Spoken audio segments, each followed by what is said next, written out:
Assalamualaikum warahmatullahi wabarakatuh.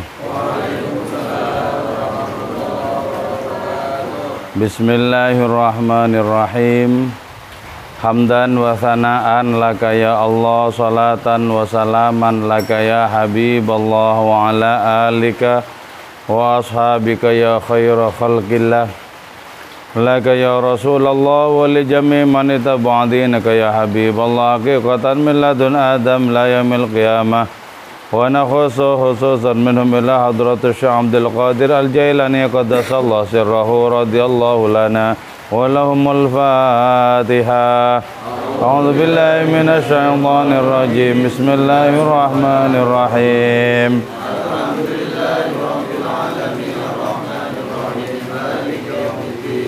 Iyyaka na'budu wa iyyaka nasta'in, ihdinas siratal mustaqim,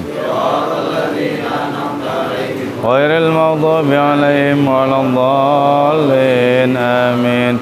Litaqarrubina ila Allah ta'ala li mahabbatina ila Rasulillah sallallahu alaihi wasallam, li salamatina fid din wad dunya wal akhirah, li qada'i duyunina, li qada'i hajatina min awajid dunya wal akhirah, لتيسير أرزاقنا حلالا طيبا مباركا كثيرا واسعا، لصحة جسدنا وقلوبنا، لإشفاء أمراضنا ظاهرا وباطنا، لدفع البلايا والمحن والفتن والأمراض والأسقام، ولمنافعنا لمصالحنا لأهل بيتنا وأولادنا وذرياتنا وجوارنا وأصدقائنا وجميع المسلمين والمسلمات والمؤمنين والمؤمنات الأحياء منهم والأموات، ولعز الإسلام والمسلمين بجودك يا الله، بشفاعة نبيك يا الله، ببركة أوليائك يا الله، وبأسرار الفاتحة. الحمد لله رب العالمين الرحمن الرحيم مالك يوم الدين.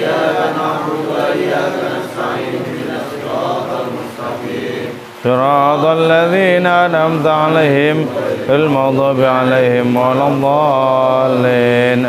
آمين. أعوذ بالله من الشيطان الرجيم. بسم الله الرحمن الرحيم.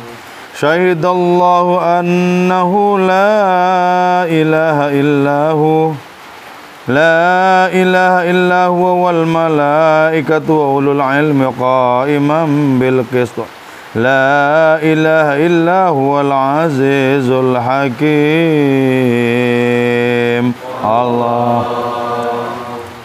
Syahidah bersaksi Allah, siapa Allah, bihi dengan itu ma, lidzatihi bagi zat Allah, wa huwa adapun Allah, annahu ialah sesungguhnya Allah, la ilaha tidak ada Tuhan, aila maujudah tidak ada yang wujud yang ada, wala wujudah dan tidak ada yang ada, wala kauna dan tidak ada keadaan apapun, wala tahaqquqah dan tidak ada realitas apapun, wala kaina dan tidak ada yang ada, wala thabitah dan tidak ada yang tetap, illahu kecuali Allah, al-hayyu yang maha hidup, al-haqiq yang maha nyata, bil haqqiyah dengan kemahabenaran Allah Subhanahu wa taala. Pertama-tama yang bersaksi bahwa Allah taala itu adalah Tuhan, yaitu dirinya sendiri. Karena sesungguhnya tidak ada siapa-siapa selain dirinya.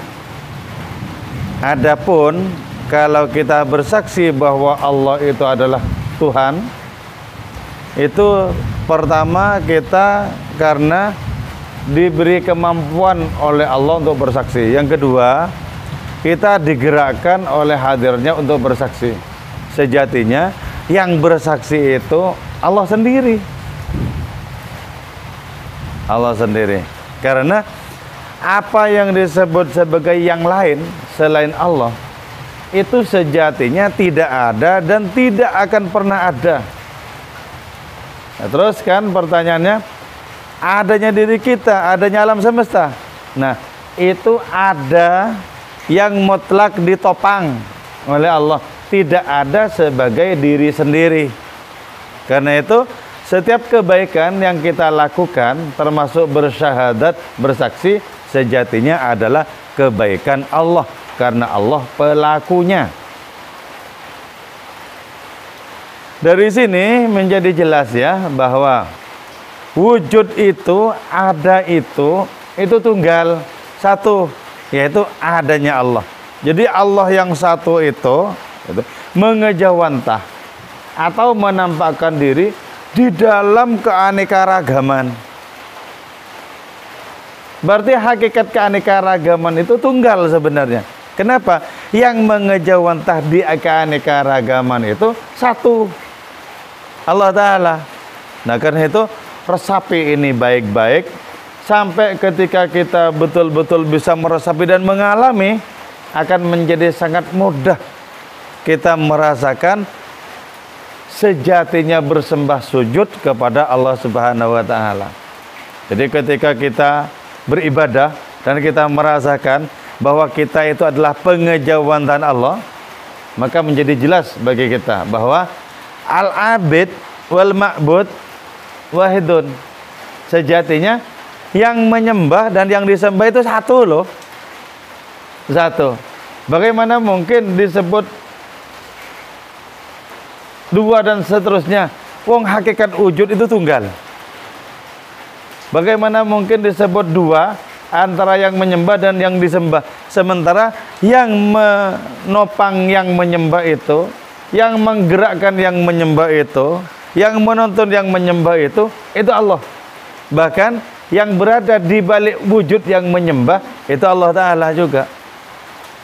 Makanya syahidallahu annahu la ilaha illahu. Allah bersaksi bahwa tidak ada Tuhan selain dirinya. Jadi kalau kita seolah-olah bersaksi, itu sejatinya kita digerakkan oleh Allah untuk bersaksi. Kita tidak memiliki kesaksian itu sendiri. Sebagaimana kita tidak memiliki kebaikan-kebaikan itu sendiri. Tidak. Nah, dari sini kita dengan sangat mudah akan bisa paham konsepsi wahdatul wujud, keesaan wujud. Jadi karena itu tugas kita adalah menerobos keanekaragaman ini agar kita sampai kepada intinya. Apa intinya? Keesaan. Intinya itu keesaan. Jadi tidak betul-betul beraneka ragam. Kenapa? Lo yang menopang itu satu tangan kok. Yang menopang itu satu tangan. Jadi yang satu muncul sebagai yang aneka ragam. Telusuri yang aneka ragam, akhirnya sampai kepada yang satu. Nggak ada yang lain. Jadi ringkas sebenarnya hidup ini. Ringkas. Nah, agama itu menawarkan kepada kita adanya jalur yang bisa kita tempuh lewat peribadatan itu. Jadi untuk bisa sampai kepada Allah Subhanahu wa Ta'ala, untuk bisa merasakan hadirannya, tidak cukup ilmu pengetahuan tentang adanya wahdatul wujud itu, tidak cukup. Kita harus menempuh ritual-ritual, ibadah-ibadah agar hati kita bersih. Kalau hati kita bersih, gampang kita untuk bisa menerima dan mengalami wahdatul wujud, akan dimudahkan oleh Allah Subhanahu wa Ta'ala. Jadi di sini lengkap ya, tidak ada wujud, tidak ada keadaan, tidak ada realitas, tidak ada yang ada, tidak ada yang tetap kecuali Allah. Berarti kalau begitu, mestinya kita memandang makhluk-makhluk itu, mestinya yang lebih tampak di pandangan kita, di mata kita, itu Allah mestinya loh. Mestinya. Tapi kan kebanyakan orang terhijab oleh adanya alam ciptaan, sehingga ketika terperangah terhadap alam ciptaan tidak menyaksikan penciptanya. Kenapa tidak menyaksikan penciptanya? Karena belum gamblang af'alnya Allah di pikiran orang itu, di mata hati orang itu. Ketika sudah gamblang perbuatan-perbuatan Allah Ta'ala, maka alam ciptaan ini bisa diterobos dan orang sampai kepada af'alnya, perbuatan-perbuatan Allah. Makanya disebutkan man tajallat alaihil af'al birtifa'i hujubil akwan tawakal. Jadi ya, orang yang mendapatkan tajalli af'alnya Allah. Jadi orang itu menyaksikan perbuatan-perbuatan Allah Ta'ala. Nah di saat itu maka akan tersingkap hijab yang bernama alam semesta. Orang menyaksikan perannya Allah di apapun, pada segala sesuatu. Nah ketika orang menyaksikan perannya Allah pada segala sesuatu, pasti tawakal. Orang itu tawakal kepada Allah. Gimana enggak tawakal? Wong yang menguasai peran-peran Allah kok. Seluruh kekuatan diri dikerahkan, tidak akan ada yang pernah merubah af'alnya Allah Ta'ala. Enggak bisa.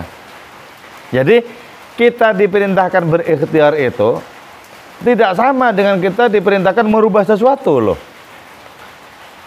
Ikhtiar itu merupakan domain kita, merupakan tugas kita. Tapi perubahan itu Allah. Perubahan itu Allah. Ikhtiar itu tugas kita, tapi hasil itu bukan tugas kita lagi. Itu murni yang menentukan itu adalah Allah. Bahkan di dalam ikhtiar sekalipun, kekuatannya itu, potensinya itu dari Allah. Jadi betapa sangat gamblang bahwa wujud itu tunggal, ada itu esa, yaitu cuma adanya Allah. Jadi karena itu jangan pernah kita menganggap bahwa ada yang lain yang mandiri dengan dirinya sendiri. Itu tidak akan ada, tidak akan pernah ada. Apapun yang lain mandiri dengan dirinya sendiri, merdeka dari cakupan Allah, nggak akan pernah ada. Tidak akan pernah ada itu. Jadi gamblang ya, bahwa ada ini, wujudnya Allah. Karena sangat nyata bahwa keberadaan komponen-komponen alam semesta ditopang oleh tangan yang tunggal itu. Jadi yang menopang saya adalah yang menopang Anda juga. Yang menopang kita, yang menopang alam semesta. Jadi yang menyangga segala sesuatu itu cuma satu tangan, yaitu kemahaan Allah Ta'ala. Jadi ya, ini cara cepat untuk kita melakukan lompatan rohani. Cara cepat melakukan lompatan rohani. Mestinya ya kalau kita alami, ketika kita sholat tarawih sendiri itu menunggal mestinya. Ya Allah, ini sesungguhnya adalah gerakanmu. Tawajuh kepadamu adalah tawajuhmu kepada dirimu. Enak. Allahu Akbar, ringan. Dan nikmat. Kenapa? Merasakan adanya peran-peran Allah, gerakan-gerakan Allah, af'alnya Allah Ta'ala pada diri kita sendiri.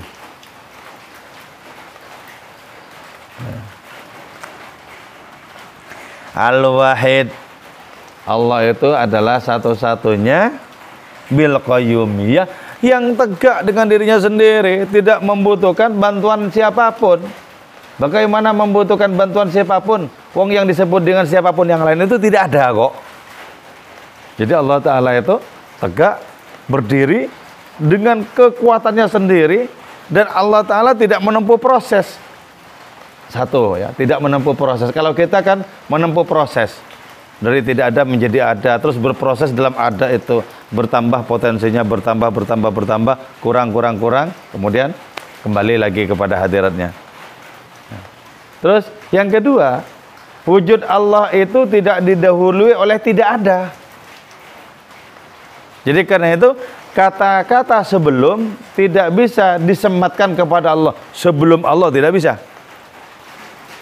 Tidak bisa, karena Allah Ta'ala tidak didahului oleh apapun. Terus setelah Allah, tidak bisa, karena paling akhirnya akhir itu Allah. Jadi gamblang ya, bahwa hidup ini tunggal. Hidup ini tunggal. Karena itu ikuti seruan-seruan yang tunggal itu dengan penuh ketulusan. Kalau bersamaan dengan adanya pemahaman tasawuf falsafi seperti ini, maka kita tidak saja paham dan mengerti, tapi mengalami.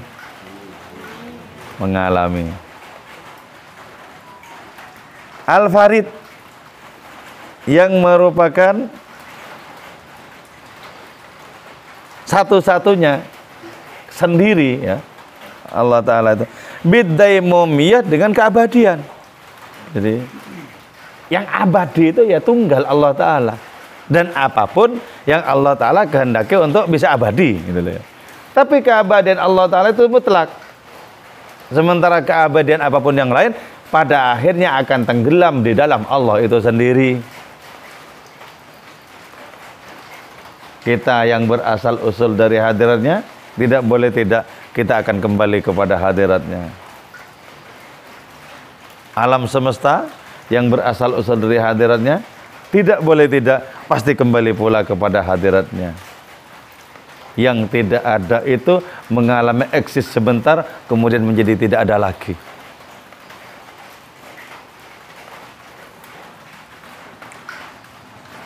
La syai'a, tidak ada sesuatu pun siwahu yang selain Allah Ta'ala.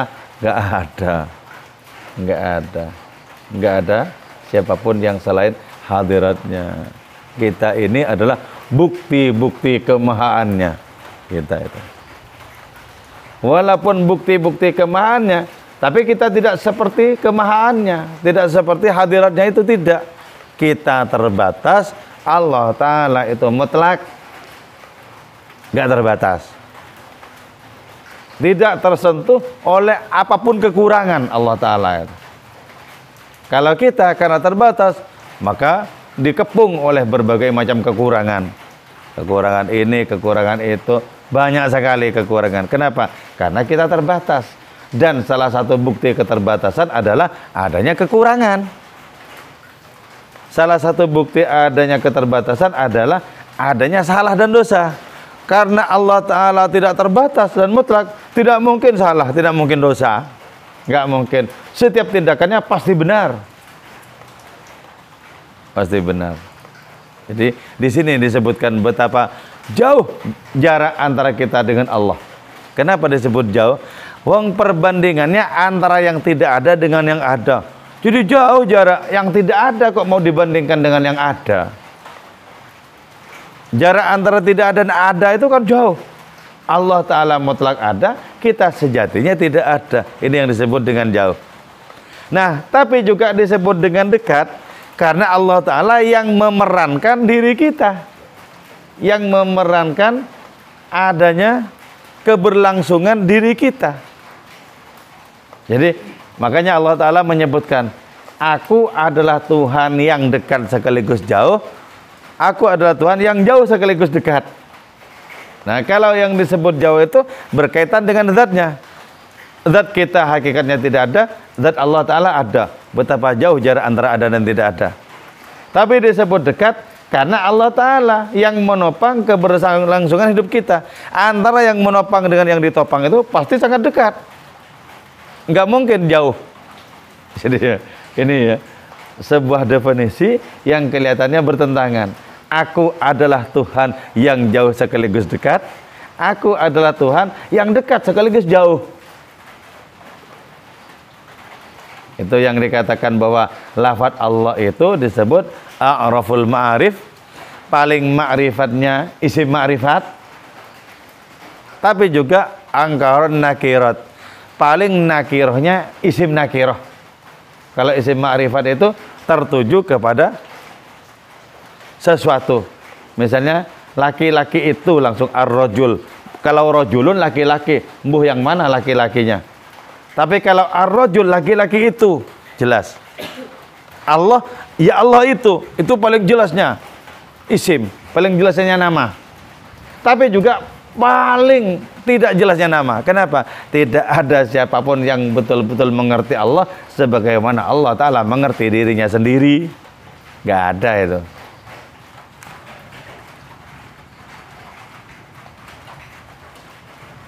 Wa bima syahida biwahdatihi, wa bima, dan dengan sesuatu syahida yang menyaksikan biwahdatihi terhadap keesaan Allah, al malaikatu, siapa? Para malaikat. Jadi kesaksian malaikat tentang ketuhanan Allah Ta'ala itu dipandu oleh Allah sendiri juga. Makanya di sini disebutkan, artinya yang disebut malaikat itu apa? Al asma wa sifat adzatiyah. nama-nama dan sifat zat Allah Ta'ala. Jadi ketika nama-nama dan sifat Allah Ta'ala beroperasi, salah satu wujudnya adalah malaikat. Salah satu wujudnya adalah malaikat. Ketika nama-nama Allah dan sifatnya beroperasi, wujudnya adalah alam semesta. Jadi kita sebagai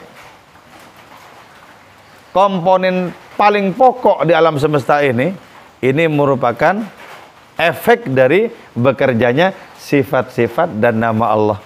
Jadi ketika sifat dan nama Allah bekerja, maka hasil kerjanya itu adalah alam semesta ini, adalah kita ini. Makanya disebutkan alam semesta ini adalah jejak-jejak Allah Ta'ala, yang menunjukkan wujud Allah Ta'ala itu sendiri. Tapi mengambil kesimpulan bahwa Allah itu Ta'ala ada karena adanya alam semesta, itu kesimpulan yang lemah itu. Kenapa kesimpulan yang lemah? Karena itu hanya diproduksi oleh kekuatan paling rendah, yaitu akal. Di dalam tasawuf disebut dzu aklin. Dzu aklin itu adalah orang yang menyaksikan alam semesta itu tampak dan Allah Ta'ala samar alias gaib. Dari mana orang yang memiliki akal itu menarik kesimpulan adanya Allah Ta'ala? Yaitu dari adanya ciptaan. Ciptaan ini pasti ada yang mencipta gitu loh. Itu biasanya dialami oleh para filosof, orang-orang ahli filsafat, orang-orang yang menggunakan pikirannya secara mendalam. Ada golongan lain yang lebih cerdas, lebih gamblang dalam menyaksikan, yaitu dzu ainin, orang-orang yang memiliki penglihatan batin. Nah, orang ini menyaksikan Allah Ta'ala lebih nyata dibandingkan makhluknya. Coba ya, sebuah cara agar kita menyaksikan Allah Ta'ala lebih nyata ketimbang makhluknya. Nah, coba kita pandang manusia, pandang orang lain, pandang kawan kita itu seluruh kekuatannya bukan punya dia, wujudnya bukan punya dia, aktivitasnya hakikatnya bukan punya dia, tapi punya yang maha. Di saat itu Allah lebih nyata ketimbang makhluk. Tapi kalau cuman berhenti di makhluk itu, di kawan itu, di teman kita itu, berhenti di situ dan tidak menyaksikan peran-peran Allah Ta'ala, makhluk lebih nyata di waktu itu. Itu baru dzu aklin itu kalau begitu. Jadi dzu aklin itu ketika makhluk lebih nyata ketimbang penciptanya. Tapi dzu ainin, Allah yang lebih nyata dibandingkan ciptaannya. Nah, ini bisa kita latih ya, agar kita mengalami migrasi, mengalami perpindahan dari orang-orang yang menyaksikan makhluk lebih nyata, berubah menjadi menyaksikan Allah Ta'ala yang lebih nyata. Ini bisa kita latih, dilatih dong. Dilatih. Bahwa kita tidak menciptakan diri kita, bahwa kita tidak menciptakan kekuatan diri kita, bahwa kita tidak bisa menciptakan hidup kita, juga tidak.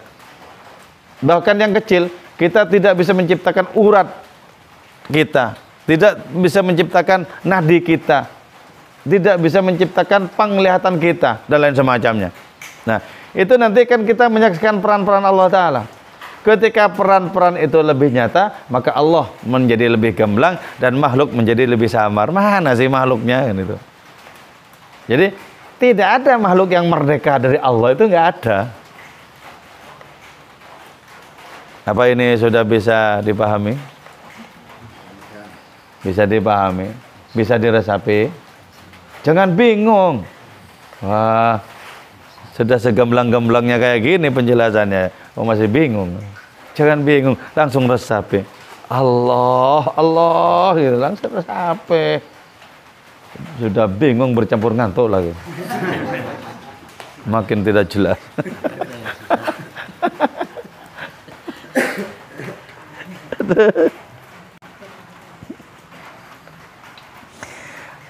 Jadi tadi itu malaikat itu adalah al-asma wa sifat, nama-nama Allah dan sifat-sifat Allah.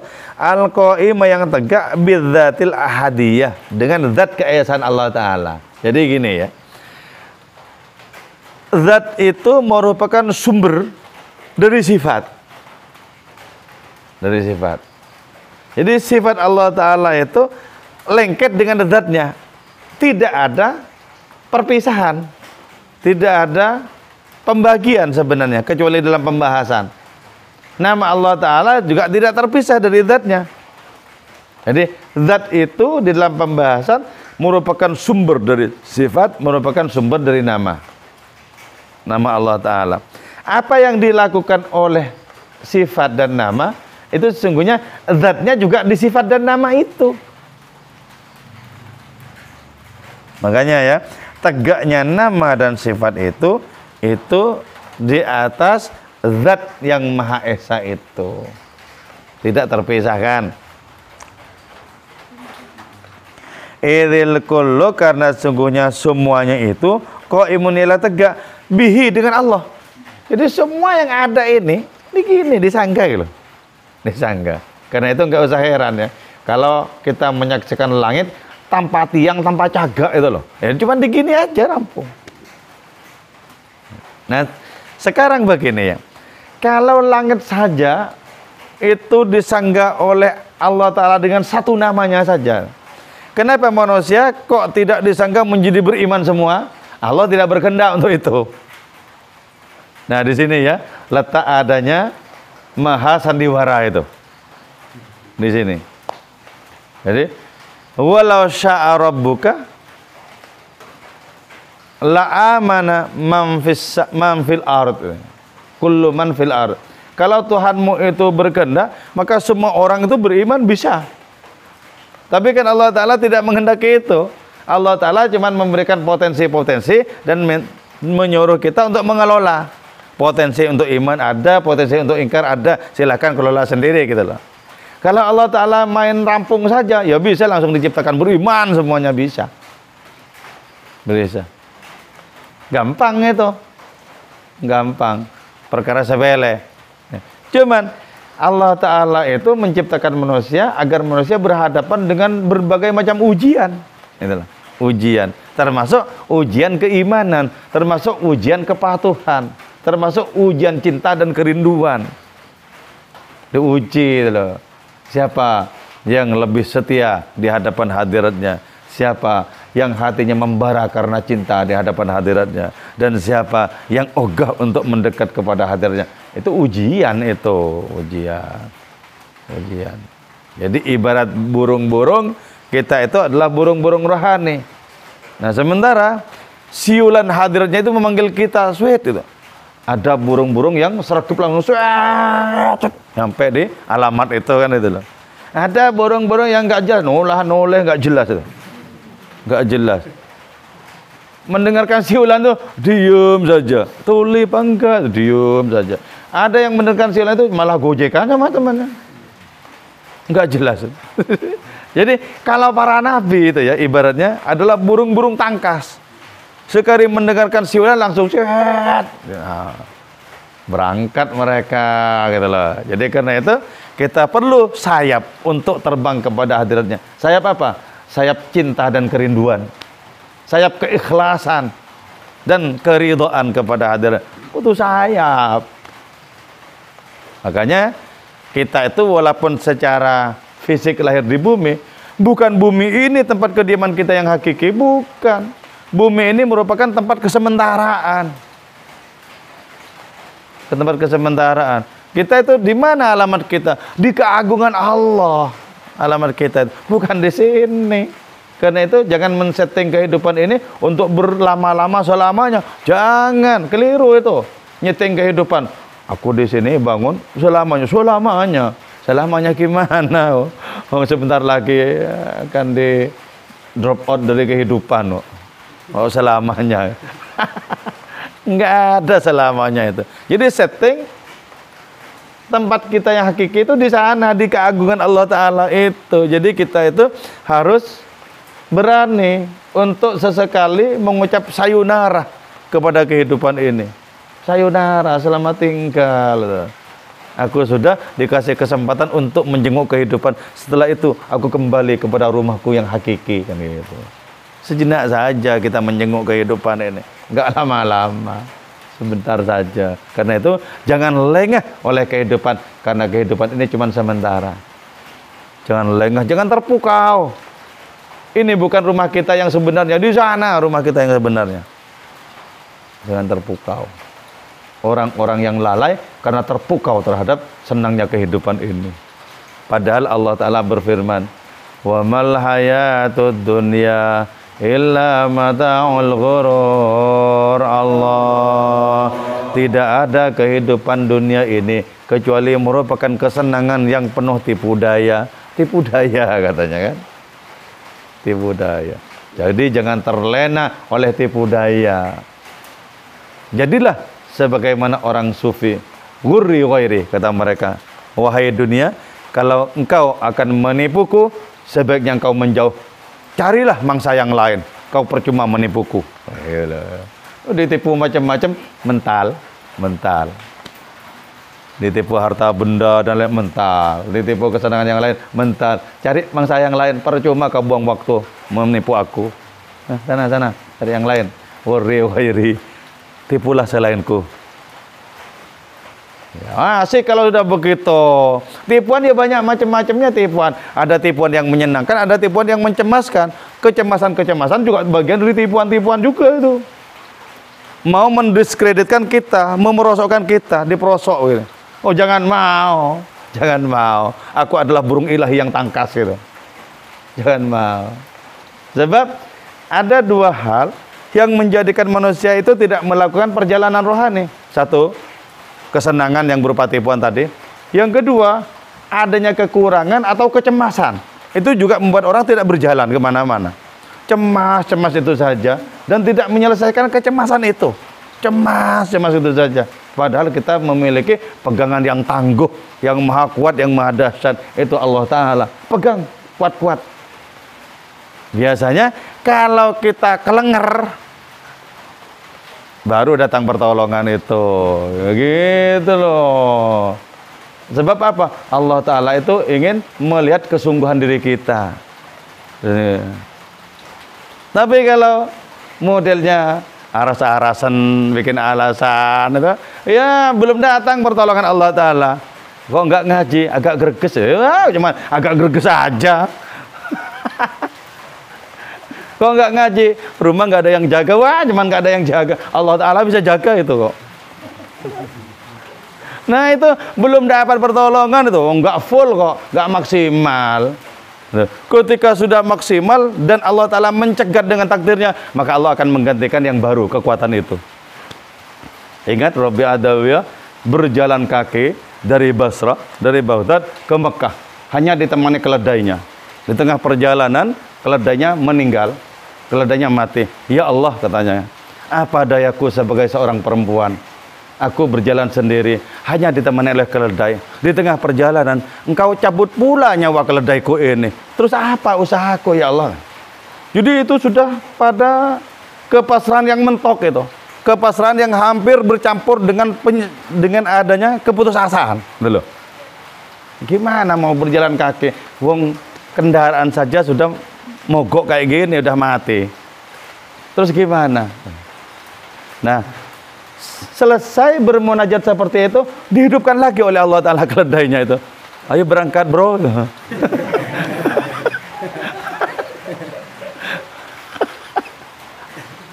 Jadi harus tuntas kita, harus tuntas gitu loh. Harus maksimal berpihak kepada Allah. Kalau berpihak kepada Allah, maka otomatis Allah berpihak kepada kita. Allah berpihak kepada kita. Kalau Allah Ta'ala berpihak kepada kita, tidak ada siapapun yang bisa melemahkan diri kita.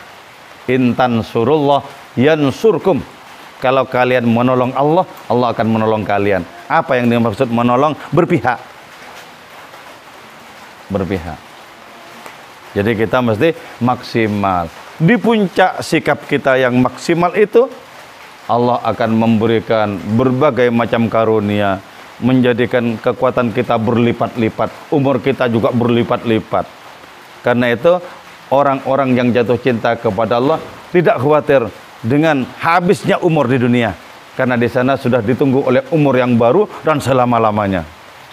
Gak usah khawatir, gak usah khawatir.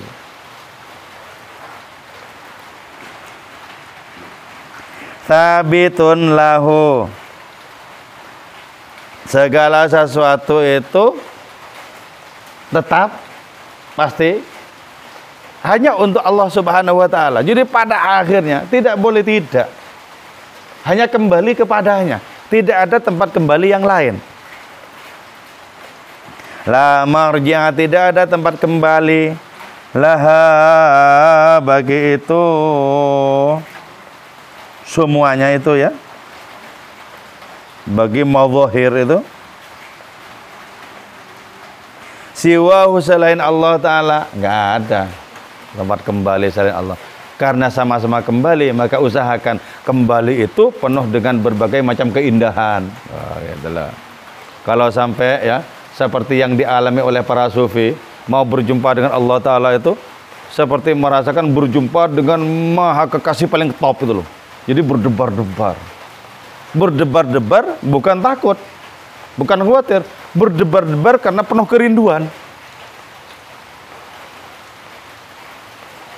Makanya ya, di Iran itu ada apa yang disebut sebagai Hari Niros. Hari Niros itu hari ulang tahunnya masyarakat Iran. Itu biasanya penuh dengan bunyi-bunyi trompet. Nah, ketika sudah tiba hari Niros itu, bunyi-bunyi trompet itu di mana-mana, seorang sufi terbelalak. Apakah ini sudah hari kebangkitan? Dari saking apa? Dari saking rindunya untuk berjumpa Allah. Padahal masih di dunia, sudah mengharapkan. Apa ini sudah hari kebangkitan? Enak, jadi kepada Allah Ta'ala itu sudah akrab. Sejak di dunia ini akrab. Karena itu kemudian mau berjumpa itu berdebar-debar dengan penuh kesenangan. Allah Ta'ala itu merindukan siapapun yang rindu kepada hadiratnya. Dan Allah tidak ingin berjumpa dengan siapapun yang tidak ingin berjumpa dengan Allah Ta'ala. Padahal ya, tidak dijumpai oleh Allah Ta'ala itu, tidak digubris itu penderitaan. Penderitaan, tidak diajak bicara oleh Allah Ta'ala, penderitaan itu, dianggurin saja, penderitaan. Apalagi kemudian disisihkan, makin merupakan penderitaan. Wa bima syahida bihi. Oke, belum rampung penjelasan tentang bagaimana kita menyaksikan Allah Ta'ala lebih gamblang. Moga-moga kajian ini, majelis ini bermanfaat dan barokah untuk kita semua. Moga-moga hari-hari kita ke depan semakin dibimbing, diberi petunjuk oleh Allah Subhanahu wa taala sehingga menjadi lebih bermutu dan lebih bermartabat. Moga-moga sisa hidup kita bermanfaat kepada sesama. Moga-moga anak cucu keturunan kita menjadi orang-orang bertakwa kepada Allah Subhanahu wa taala dan mengikuti tauladan Kanjeng Rasul Muhammad sallallahu alaihi wasallam. Moga-moga kita senantiasa sehat walafiat dan dipanjangkan umur kita oleh Allah Ta'ala untuk sembah sujud kepada hadiratnya.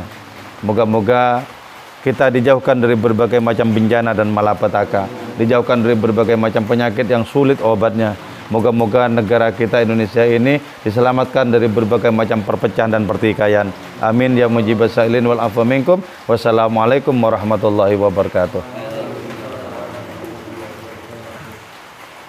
Maulaya salli wa sallim daiman abad.